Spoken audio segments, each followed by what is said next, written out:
नमस्कार दोस्तों, पुस्तकालय विज्ञान की ऑनलाइन क्लासेज में आपका स्वागत है। आज हम पुस्तकालय विज्ञान से जुड़े हुए महत्वपूर्ण टॉपिक पुस्तकालय का कालानुक्रमिक विकास के बारे में हम विस्तृत चर्चा करेंगे। विस्तृत का मतलब यहाँ विस्तृत से इसकी जो संपूर्ण डेट्स है वो कब से कब तक इसका विकास कब कब और किन किन परिस्थितियों में हुआ है, किस प्रकार हुआ है, उसके बारे में हम चर्चा करेंगे। तो पुस्तकालय का कालानुक्रमिक विकास अपनी जो क्लासें होगी वो अभी NET, KVS, NVS, DSSB, RS, MSSB इन सभी के लिए महत्वपूर्ण सिद्ध होगी। तो जो भी बंदे इन सबसे रिलेटेड तैयारी करते हैं, खासकर अपना अधीनस्थ चयन बोर्ड और नेट से जुड़ी हुई तो बंदे वो अपनी क्लासें अटेंड कर सकते हैं। सर्वप्रथम बात करते हैं पुस्तकालय का कालानुक्रमिक विकास। कालानुक्रमिक विकास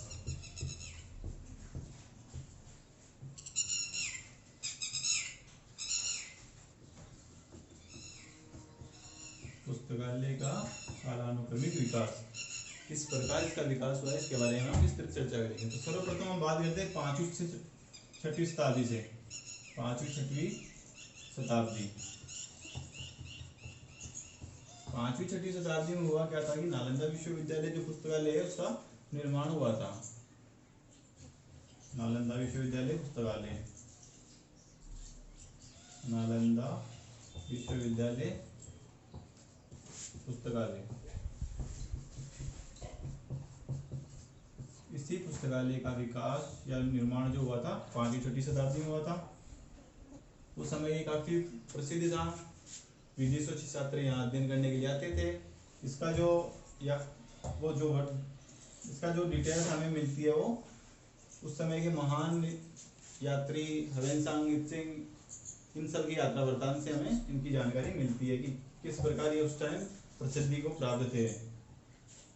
इसके बाद में नेक्स्ट डेट है, उसकी हम बात करते हैं 1193 की। इसी से रिलेटेड है 1193। ये जो नालंदा है, नालंदा विश्वविद्यालय बिहार में स्थित है वर्तमान में। दोबारा से इसकी पुनर्स्थापना कर दी गई है अपनी भारत सरकार द्वारा और वर्तमान में बिहार में स्थित है। उस समय बिहार में था। अब इसके बारे में बात करते हैं 1193 में हुआ क्या था। उस टाइम में एक मुस्लिम आक्रांता था बख्तियार खिलजी। बख्तियार खिलजी द्वारा नालंदा विश्वविद्यालय पुस्तकालय को आग से नष्ट कर दिया गया, आग जलाकर नष्ट कर दिया गया 1193 में। तो यह आपसे पूछा जा सकता है कि नालंदा विश्वविद्यालय को जो नष्ट है किसके द्वारा किया गया था, तो बख्तियार खिलजी द्वारा। बख्तियार खिलजी। इसके बारे में हम नेक्स्ट डेट की बात करते हैं तो वह है 1439। 1439 1439 के बारे में। 1439 में क्या हुआ था, गुटेनबर्ग द्वारा, गुटेनबर्ग जो जर्मनी का निवासी था, जर्मन निवासी, गुटेनबर्ग द्वारा प्रिंटिंग प्रेस का आविष्कार किया गया था। किसका आविष्कार? प्रिंटिंग प्रेस का। प्रिंटिंग प्रेस का आविष्कार किया था। इसी प्रिंटिंग प्रेस के द्वारा इन्होंने एक बाइबल भी प्रिंट की जिसका नाम इन्होंने गुटेनबर्ग बाइबल दिया। Gutenberg Bible.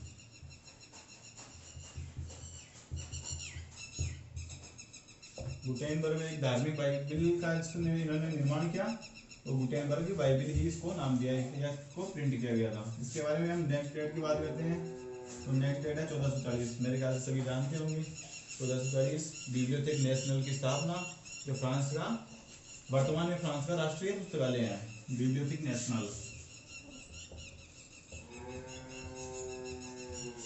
बिब्लियोथेक नेशनल ये कहाँ स्थित है? फ्रांस में। फ्रांस में स्थित है। इसकी स्थापना 1440 में की गई थी। फ्रांस का वर्तमान में राष्ट्रीय पुस्तकालय और राष्ट्रीय पुस्तकालय का जो दर्जा है वो इसको कब दिया गया था? 1792 में।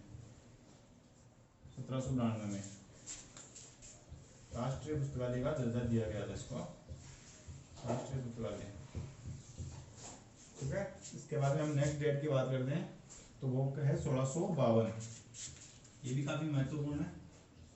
1652 हुआ क्या था? 1652 में जयपुर के शासक महाराजा मान सिंह द्वारा आमेर में एक पुस्तकालय की स्थापना की गई, जो जयपुर का प्रथम पुस्तकालय था।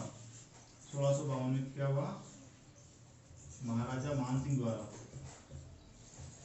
जयपुर के आमेर में महाराजा मान सिंह द्वारा आमेर में, कहाँ पे, आमेर में एक पुस्तकालय की स्थापना की गई, जिसे महाराजा पब्लिक लाइब्रेरी के नाम से जाना जाता है। कहाँ की गई, आमेर में। और किसकी स्थापना, महाराजा पब्लिक लाइब्रेरी की, महाराजा पब्लिक लाइब्रेरी। ये वही महाराजा पब्लिक लाइब्रेरी है जिसे बाद में आमेर से जलेब चौक जयपुर अपने थोड़ा रास्ता की तरफ विस्तारित किया गया, तथा इसी से रिलेटेड है अपने हरजीवन दुरार। तो इसके बारे में हम विस्तृत चर्चा बाद में करेंगे। पहले इसकी एक नॉर्मली जो डेट्स हम जिसके बारे में बात कर रहे हैं उनकी चर्चा कर लेते हैं। 1652 में महाराजा मान सिंह द्वारा आमेर में, और किसकी स्थापना की गई, महाराजा पब्लिक लाइब्रेरी की। इसके बाद में नेक्स्ट डेट की हम बात करते हैं, तो है अपनी 1704। 1704 भी इसी से रिलेटेड है। हुआ क्या था 1704 में, सवाई जय सिंह द्वारा, जो जयपुर के शासक थे सवाई जय सिंह, उनके द्वारा 1704 में इसी महाराजा पब्लिक लाइब्रेरी को क्षेत्र ग्रंथ उपहार स्वरूप भेंट किए गए थे। जय सिंह द्वारा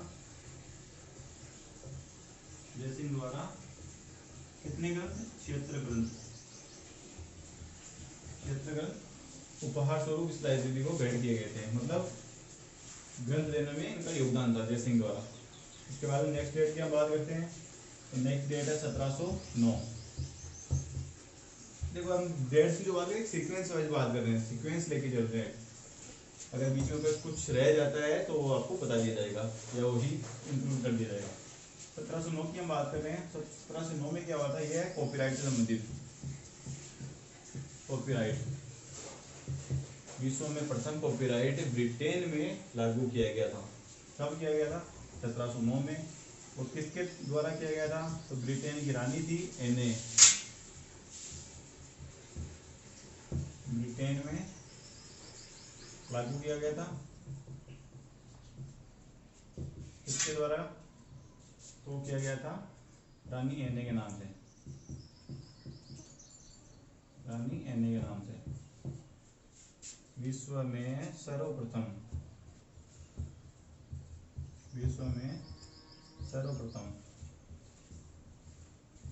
कॉपीराइट कहाँ का लागू किया गया था, ब्रिटेन में लागू किया गया था। किसके द्वारा किया गया था, तो ये रानी एने के नाम द्वारा किया गया था, वहां के जो सर्जक है उनकी हितों की रक्षा के लिए। इसके बाद में नेक्स्ट डेट की हम बात करते हैं। 1709 तक हमारी बात होगी। 1709 के बाद में नेक्स्ट डेट है 1711। 1711 क्या है, तो 1711 जो डेट है ये भी इससे रिलेटेड है। किससे रिलेटेड है, अपनी जो महाराजा पब्लिक लाइब्रेरी है इसी से रिलेटेड है। इसमें भी था कौन, सवाई जय सिंह।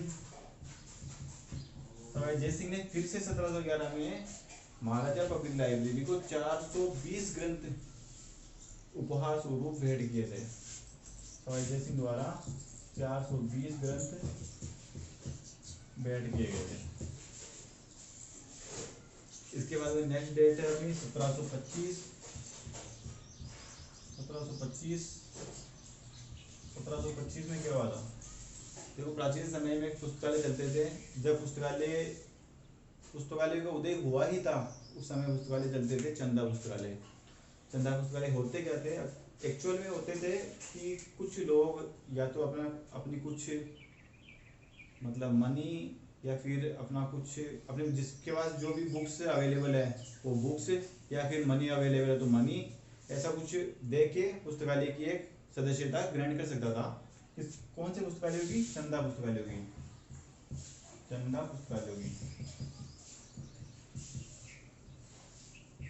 उस समय ये चंदा पुस्तकालय ही अवेलेबल थे जो सशुल्क थे। अभी जो वर्तमान में जैसे कि जो राष्ट्रीय पुस्तकालय है, नेशनल लाइब्रेरीज है, जो भी लाइब्रेरीज है वो सब निःशुल्क है, ठीक है। लेकिन उस टाइम ये सशुल्क थे, चंदा पुस्तकालय जो थे सशुल्क थे। सशुल्क थे, तो इनकी सदस्यता लेनी पड़ती थी। तो सर्वप्रथम जो चंदा पुस्तकालय उसकी स्थापना जो की गई थी वो किसके द्वारा और कहाँ की गई थी, इसके बारे में हम चर्चा कर लेते हैं। तो 1725 में चंदा पुस्तकालय की स्थापना कहाँ पे की गई थी? एडिनबर्ग में। एडिनबर्ग, ये एडिनबर्ग कहाँ स्थित है? तो ये स्कॉटलैंड में वर्तमान में स्थित है।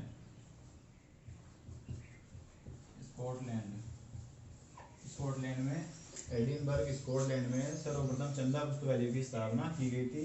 किसके द्वारा की गई थी? एक बंदे का नाम है एलन रामसे।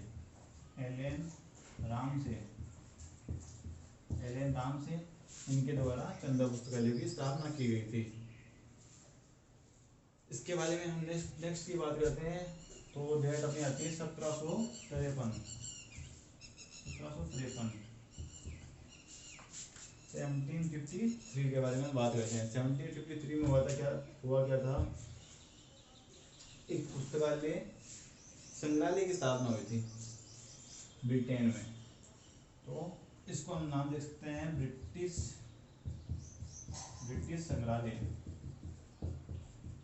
संग्रहालय की स्थापना, या फिर इंग्लिश में हम कह सकते हैं ब्रिटिश म्यूजियम की स्थापना।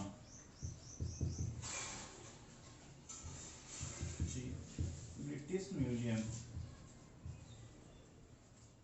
म्यूजियम की स्थापना की गई थी कब? 1753 में। और इसी ब्रिटिश म्यूजियम को सन 1759 में 1759 में जनता के लिए खोल दिया गया। जनता के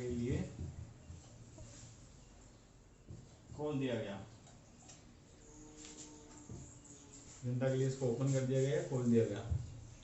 इसके बाद में हम नेक्स्ट बात करते हैं 1774 की। 1774 हुआ क्या था? 1774 में जो रामपुर रजा लाइब्रेरी है कहाँ स्थित है? यूपी में, मतलब उत्तर प्रदेश में।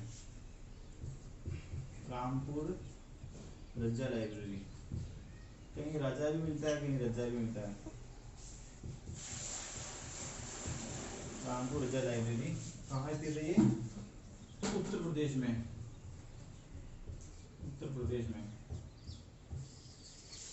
रामपुर रजा लाइब्रेरी उत्तर प्रदेश में इसकी स्थापना की गई थी। किसकी? रामपुर रजा लाइब्रेरी की। कब की गई थी? 1774 में की गई थी। तो दोस्तों ये जो मैंने अभी डेट्स बताई है एक बार रिवाइज कर देता हूँ मैं। 5वीं 6वीं शताब्दी में क्या हुआ था? नालंदा विश्वविद्यालय की स्थापना की गई थी। इसी को 1193 में बख्तियार खिलजी द्वारा नष्ट किया गया था आग लगाकर। इसके बाद में नेक्स्ट है 1439 में क्या हुआ था? गुटेनबर्ग में प्रिंटिंग प्रेस की स्थापना की गई थी। ये गुटेनबर्ग था कौन? जर्मनी का निवासी था गुटेनबर्ग। नेक्स्ट है